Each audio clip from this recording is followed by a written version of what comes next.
Getting you some updates that are coming in now on the fake university row in the United States. 129 Indian students continue to remain in detention. The government of India in the latest has released its statement on the matter, assuring that it continues to monitor the crisis closely. The Indian embassy and consulates in the United States have obtained consular access to 117 of those detained Indians, proactively visiting 36 different detention sites across the country.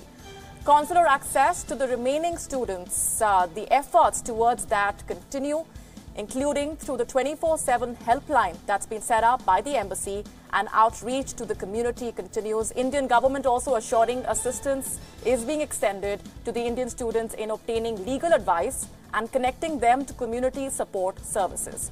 Let's get in further details now from our principal diplomatic correspondent, Siddhant Sibal. Siddhant, there's been a clear effort on part of the American authorities to try and pin the blame on the Indian students. Of course, the Indian government here making its stance very categorically clear that it is making all those concerted efforts. What's the update that you can tell us?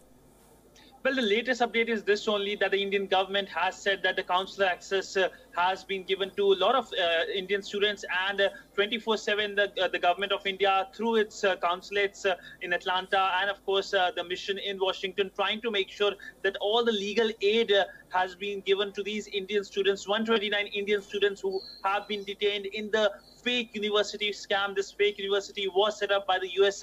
Homeland Security Department, and of course this is coming in the backdrop of the U.S. State Department's comments that have been saying that these Indian students, the 129 Indian students, were responsible, and they did indeed committed the crime, since they knew that in fact there was no university which was existing, and they was using this so-called pay to stay scheme, in which they were basically paying to this 8 Indian recruiters who it seems is a clear case in which they will be of course indicted by the courts there. But it seemed that these Indian students knew that they were committing the crime, and they are likely to be deported back to India. That is what the State Department has clarified, and after this only this statement by the Indian MEA, the Ministry of External Affairs, coming. But Indian MEA interestingly has said that the US administration should give a humane and dignified treatment